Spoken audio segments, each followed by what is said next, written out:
If you've been on self-improvement, there is no way you don't know about self-discipline. We all know that self-discipline is necessary for you to reach your goals, for you to become a better version of yourself, to be better than who you were yesterday. It all comes from self-discipline. And I applaud you already if you know that, because there are so many people that don't realize that they're the one in control to their success. Like, you're already a step ahead knowing that you are the one that stands between you and your goals. And you're already a step ahead knowing that self-discipline is the key to get what you want. But I get it. This journey is already so hard. So if you could find a hack that could give you an edge for you to make progress faster, you would want to know about it. You would want to apply it. You would want to try it out. So I'm so happy to be that person in this video that's going to tell you, what is this hack that's going to make self-discipline feel easier? What is this thing that you can use as fuel for you to be able to stay on track towards your goals, to be consistent? And I want you to know that I don't want you to feel bad for feeling like it's difficult, because every successful person had to go through self-discipline, and every successful person has found it hard, has found this journey extremely difficult. It is normal that it feels hard. If it was easy, everyone would be successful today. And if you look at all the successful people like Steve Jobs or Oprah or Kobe, RIP, those people have faced so many obstacles, had to overcome fear of judgment, had to overcome their self-doubt, had to make sacrifices. They have gone through a huge, difficult journey to get to where they are today. So if this is difficult right now, good, because that means that you're on the right track. But is there something that they know that we don't? How do successful people do the work, stay disciplined, and stay consistent? How do they do that?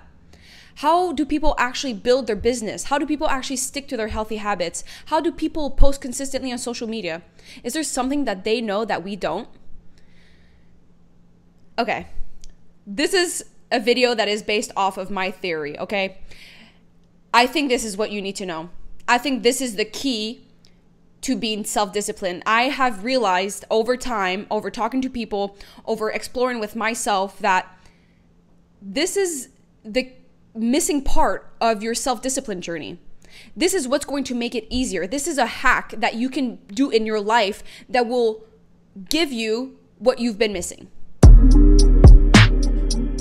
There is two things I'm going to ask you to do. This video is not just going to be me telling you something and then something will click in your brain and then you'll be good. You actually have to take action on what I tell you, because this is how it works.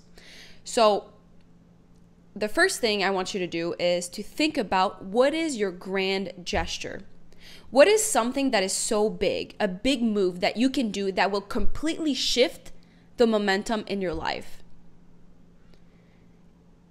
You want something in your life to be so different. You want to do something so extreme that your brain will have no choice to believe you that you're taking this seriously, that you actually want to go after your goals, that you actually want to go all in. You have to give your proof, a mental proof, that you're doing this and taking this seriously. So whether it's like leaving your relationship, quitting your job, asking for a raise, or asking difficult questions to your boss, maybe asking to work from home. It could be to move cities. It could be to book a weekend in a hotel undisturbed, where you lay out your game plan, your plan of action, and what you're going to do and how you're going to schedule your life, who you're going to cut out of your life, who are the toxic people you don't want in your life that you're going to cut off. You need to figure out what is that grand gesture that will build the momentum for you to start taking yourself seriously. When you try to be self-disciplined and nothing in your life has changed, you are creating so much resistance. Let's say you have the same routines, the same interactions, the same people around you, the same environment, and you're trying to be self-disciplined and doing something really hard for yourself, yet nothing around you changes. You're giving no sign that you're about to make a big change in your life. You're just working against the current. You're setting yourself up for failure. So you want to do something drastic, something that is out of the ordinary in your life that will be like, all right, I am flipping the switch right now. I have this analogy that I came up with. It's called the crazy carpet analogy. I made that up, okay? You can Google it. You're never going to find something like that because I just made that up in my mind. So if you don't know me, I grew up in Canada and there's a lot of snow there. And growing up in Canada in the winter, we used to have so much snow, and one of our favorite activities would be to go sledding. And we had these things called crazy carpets. So they're basically like this very slippery sled that is super thin that makes you go really fast when you want to go down a hill. But also they're very cheap and really easily transportable. So that's also a reason why they were so popular. So let's say you want to go down a hill on a crazy carpet. If you start at the top of the hill and you sit on the crazy carpet and you want to go down, but you don't have a head start, you just sit on it, and then you have to like dig yourself with your hands, with your feet, and try to like go down the hill, you're eventually going to tip over and then you're going to start sliding down, and it's going to be a subpar experience. It won't be that fun. It really will go under your expectation and you won't really enjoy the journey. And it was hard enough for you to even get going that it wasn't even worth it. Like, you feel like you're just wasting your time. But if you decide to take about 20 yards head start before the hill dips and you start sprinting, we literally would sprint with the crazy carpet, and right before the dip happened, you would jump on your crazy carpet, you'd already be going super fast, and then you'd go down the hill super, super fast, and you would end up going way further down the hill. That made the experience so much more fun because you have built the momentum. It's so much easier to go through a journey when you have momentum. So might as well create it from the start.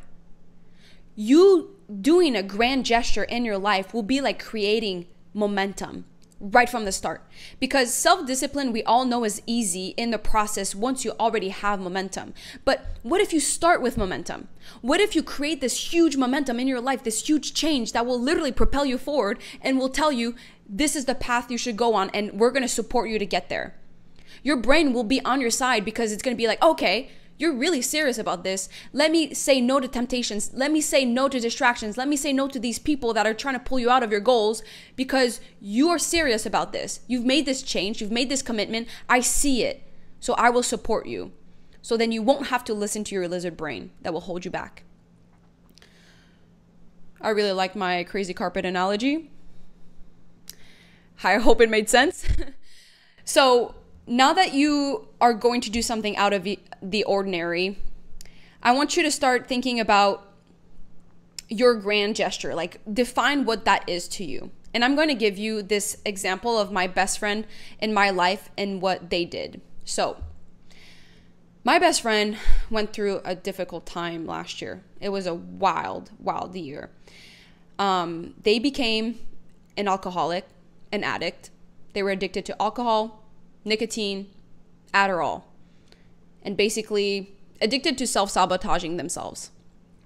So, you know, initially they were very functional and everything was okay, but slowly their life was deteriorating, and they kind of knew that, but they kept engaging in it because it was soothing and it was instant gratification. But eventually things would just get worse.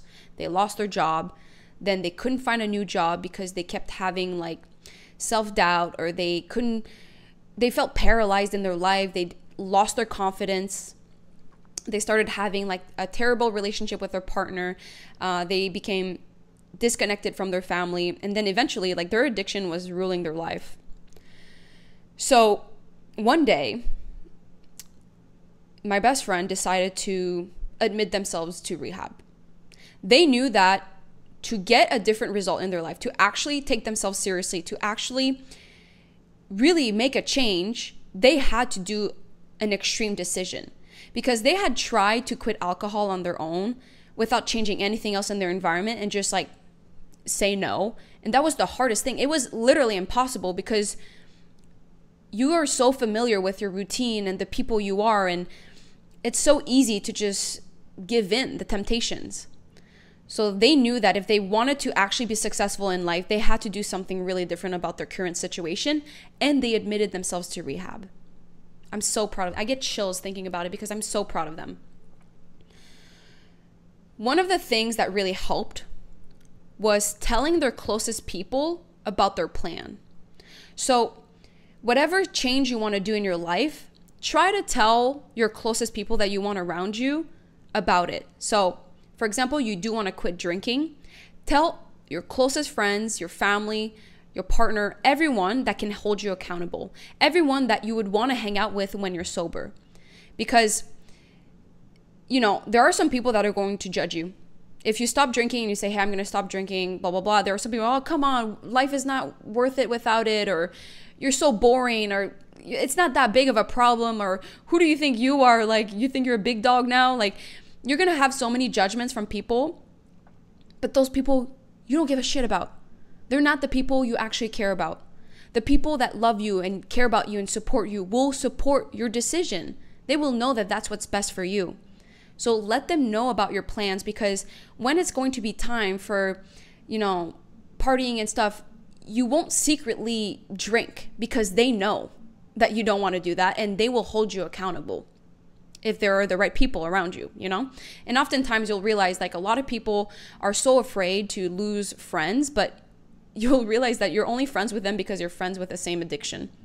Drinking, gossiping, video games, wasting your life watching TV, eating junk food, whatever. So you'll see who your real friends are, your real people are, people that really love you. So anyways, I digress. Let's go back to my best friend. They're in rehab. So while they were in rehab, they took it seriously. They decided, like, I admitted myself, I put money on here. I'm spending 2 months-ish of my life doing this. Might as well go all in. And they learned about their triggers, how addiction works, how to have a healthy lifestyle afterwards. And today, my best friend is 9 months sober. Do you realize how rare it is for someone to go to rehab and not have relapse in the first few months? I think it's almost 100% of people that go to rehab the first time relapse. But my best friend's different because they admitted themselves with no one else telling them to go there. And I think that there was so much power into that. When you take control of your life, when you choose to make this grand gesture for yourself, maybe it's to move cities, maybe it's to move out of your parents' home, maybe it's to move into your parents' home, whatever the big decision you make for yourself, own it, you decide it, and you will take yourself seriously. No one forced you to do it.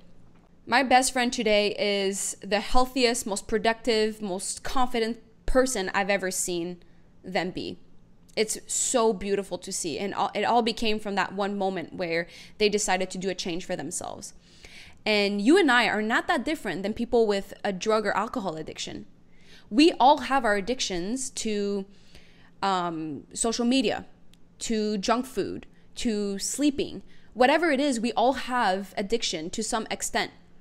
And it is killing us. Like, people like my best friend, it was actually killing them. They would wake up in the morning, if they didn't have 3 shots of alcohol, they would start sweating and get so shaky that they couldn't even, like, move. It was really sad. But the people that have different addiction, we're also killing ourselves in different ways. We're killing our dreams. We're killing our relationships. We're killing ourselves through our negative talk. We are burying that voice inside of us that is begging you to make a change. The more we indulge in our addiction, the more we're making it harder for us to come out of it. So I just want you to realize, like, we all feel the same. We all struggle with self-discipline, and we all need to take it seriously and actually put in the work and make sacrifices to get what we want. We're all the same. So I want you to treat your grand gesture like you're going to rehab. Whatever change you make in your life, know why you're doing it. Make sure you learn about yourself. Make sure you're aware of what was holding you back the whole time. Study yourself throughout the process and commit to it.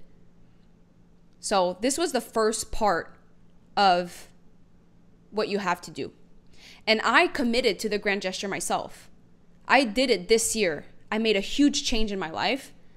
I decided to switch teams and play for a totally different team where I was extremely uncomfortable. So if you don't know who I am, my name is Bianca. But also, I'm a professional soccer player. And I've been on the same team with Chicago for 5 years. The same team that drafted me, I've been there the whole time. So I became kind of like a vet in the team, and people looked up to me, and I was a leader, and I was becoming very comfortable there because if I stayed there, I knew I would have played. I knew I would have been impactful for the team. I knew people respected me already. But I didn't feel like that was going to give me the most growth. I didn't feel like that was going to make me the most disciplined because I knew I could get away by doing less. And I knew that that was not reaching my highest potential. So because I became a free agent, I was like, this is the time for me to explore different options and make the hard decision to switch teams. And now I play for the North Carolina Courage. And that decision was the best decision I could have ever made. I'm so proud of myself. My whole life changed, my whole perspective, my whole momentum feels so much different because I'm disciplined, in my sport, obviously, to like do what I have to do and become the best soccer player I can be. But I have other dreams and aspirations. I have my YouTube channel. I want to make an impact on the world. I want to be an influential leader. So that means that I need to be disciplined every day to read, to learn, to create content, to connect with people. So this huge change of teams really made me lock in because that means I wasn't living with my boyfriend anymore. That means I was moving cities and I didn't know anyone else, and I was exposing myself to a new environment, and this made me so locked in. So let's go on to the second point, because I told you there's 2 things that you need to do to build self-discipline. The first one was the grand gesture. The second one, and I'm going to go back to my best friend. I asked them, what was the one thing that made you not relapse? What was the thing that really made the biggest difference for you to stay disciplined and not succumb to your past? And they said, easy. I got fit.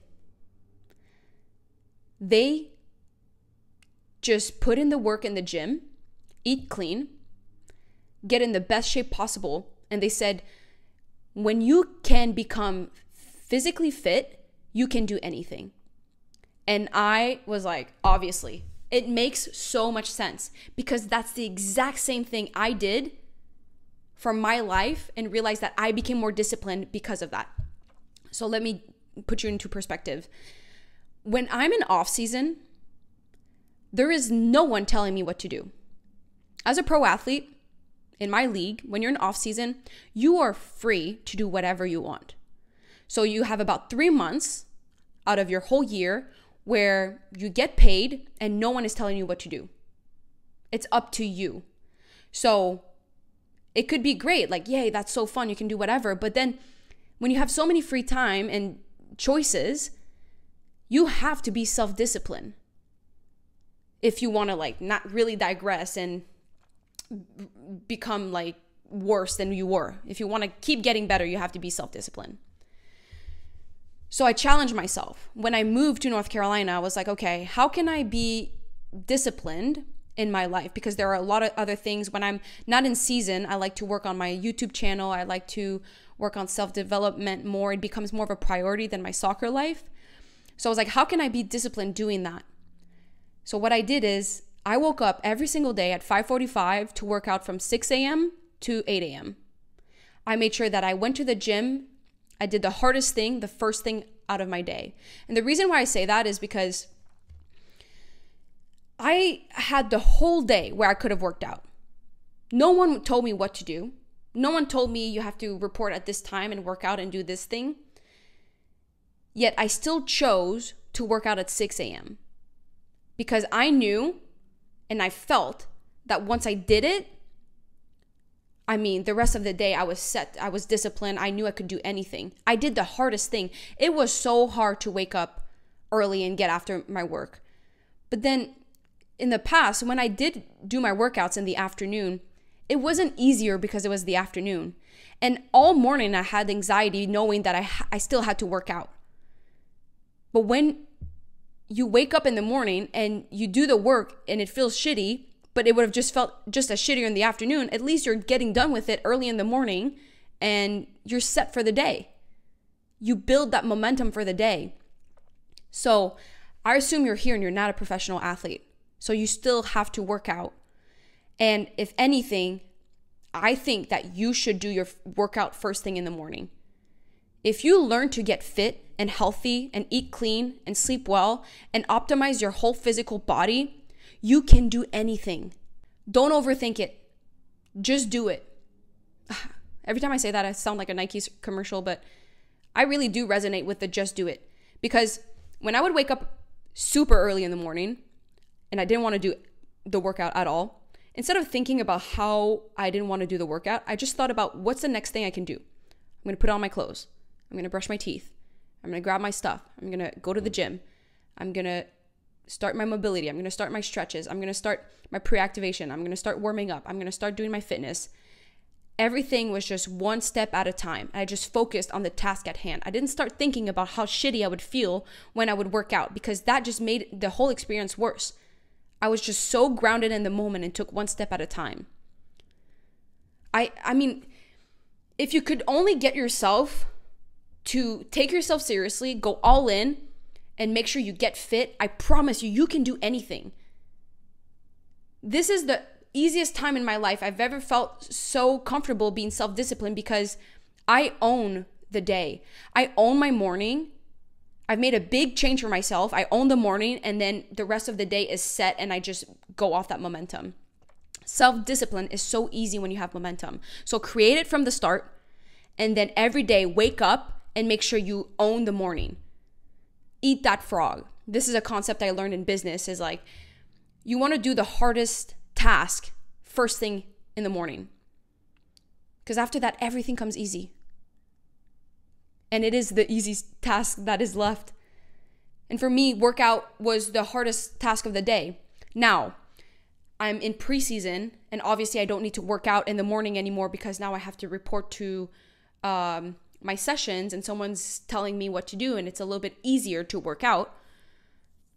But I still have other goals for myself. I still have this YouTube channel. So what do? I still wake up at the same time and I start learning. I create this undisturbed block in my day where I just learn in the morning, because that is what is asking me like the most focus out of my day. That comes from me. That is my self-discipline. That is my own drive. That is my choice. So I hope that, you understand the hack that I'm giving you. I hope you understand the value of what I'm telling you. I know it can actually help you. So let me just summarize. You need a grand gesture to disrupt your life, to take yourself seriously. And then you want to create this sense of hope and belief once you have this new opportunity in front of you. But then make sure you follow through by waking up every day and owning the day. And I promise you, if you focus on fitness and you get your workout in first thing in the morning, you will feel so powerful. You will feel like you can do anything. I remember when I first started doing that, I was journaling every morning. I could not journal because I was like, I feel amazing. How did I not do this earlier? And it still was so hard every morning to wake up. It was still so hard. It never got easier to wake up early in the morning and go work out. But I knew that if I pushed it to the afternoon, it would still feel shitty. And not only will it feel shitty to work out in the afternoon, but I would have wasted all that morning just negatively talking to myself, knowing that I have snoozed in the morning, or I have skipped the workout in the morning. And also I would have had anxiety all the way up to the workout. And I would have been unfocused the whole time because I knew that I didn't tackle the hardest task of the day. Okay, I don't think I have anything else to say. Okay. I hope you feel inspired. I hope you feel like you want to get healthy, to get good sleep, to eat clean, to get your workouts in. And you will have all the tools. You will have the discipline, the mindset, the work ethic to reach your dreams. You will get it. You will do the thing.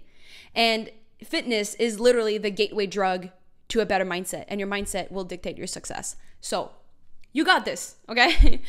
Thank you for listening. I hope you really enjoyed the video. I hope you got something out of it. And I will see you this week in like 2 days or something with a new video. Okay? I love you. Bye.